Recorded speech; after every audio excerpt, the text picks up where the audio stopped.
Alright, today we're going to learn about the Tiger brush cutter.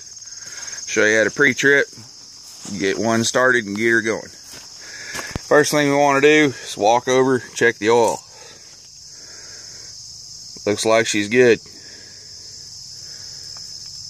Next thing you want to do, make sure you get your fan belt in there. Got yelled at about that one time. Then you walk over to the other side. This is your power steering right here. No dipstick on it. It didn't want to come open today. Well, it's got it, I'm sure. And this is your hydraulic reservoir. Check your hydraulic reservoir with a sight glass right here. Next, I'm going to climb up. Actually, next I'm going to walk around back. And on an old tractor like this, you'll make sure and check your hydraulic fluid, because it tends to leak. Looks like we're good on hydraulic.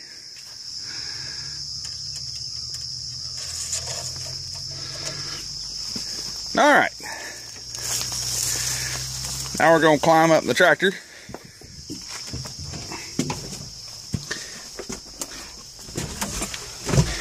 And crank it up.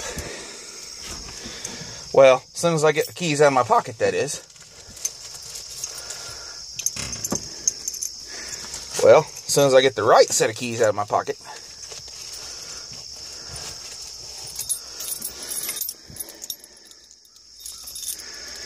Alright. Put the key in the ignition. This big red knob is the kill switch. You'll make sure the kill switch is all the way in. Both your gear shifts have to be in neutral. Push in the clutch.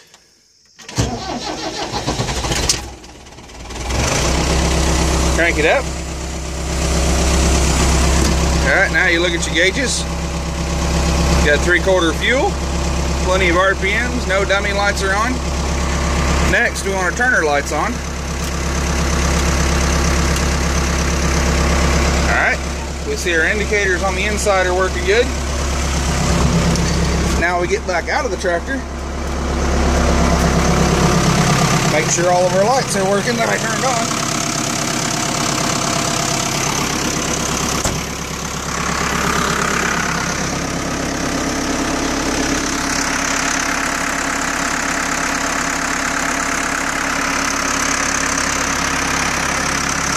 It's very important that your flashes work when you're working on the road. That way, if somebody flies around the corner and hits you, it's not your fault because you had the flashers on. Looks like the main ones are working.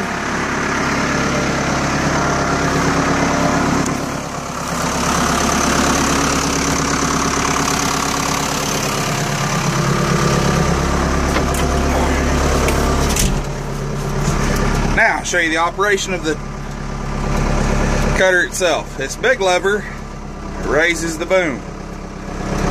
This first lever does. The third lever swivels the head,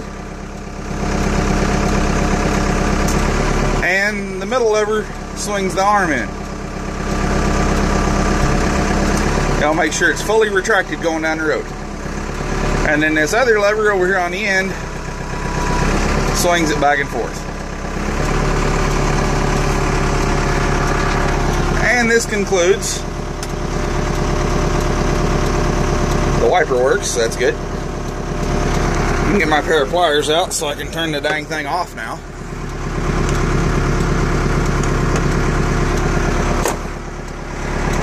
Yeah, a regular factory one shouldn't have to do that, but one of these days we'll get a knob about the time this thing blows up. Alright, thanks for watching, and I'll shoot some footage later of the actual cutting. Alright, y'all, here we are at our final destination. As you can see, that needs a little bit cut. First thing we want to do is we want to swivel our arm out. And then in order to start the blades, you always you have to have the hog at reasonably level.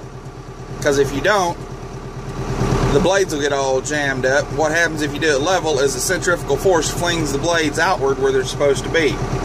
Alright, now in order to turn the brush cutter on, you want to rev your RPMs to at least 1800 Then you want to reach over here and you got this big switch. Reach over here, flip that switch on. You can hear the tractor bogging down as it brings the hog up to speed. Now once the machine is up to speed, you can do whatever you want to with it. First thing I'm going to do here is he's got a big windrow. So I'm going to reach over here and chop that. I'm going to reach over here and chop that off a little bit.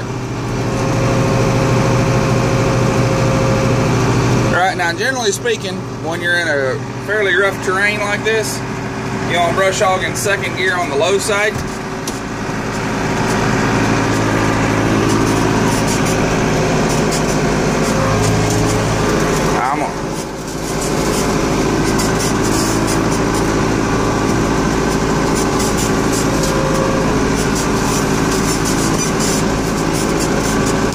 If the camera footage is a little shaky, I'm sorry. I need to concentrate on what I'm doing here so I don't hit anything like that tree right there. So here's you an idea. This gets you started on our brush cutter, and then I've also got some other footage as well that you might check out a little later on my YouTube channel as well. So thanks for watching, y'all.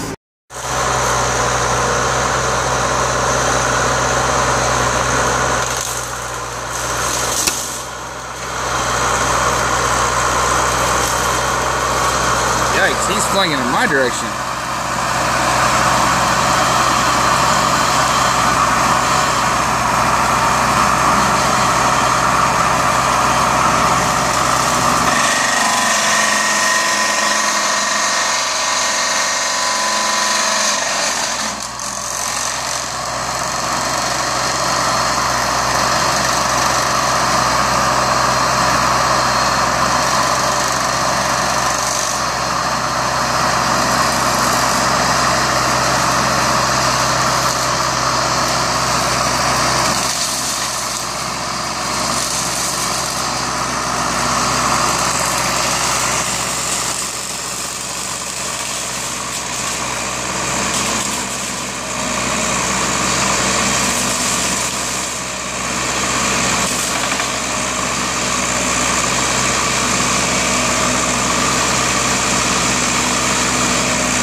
Got it hung up on the tree.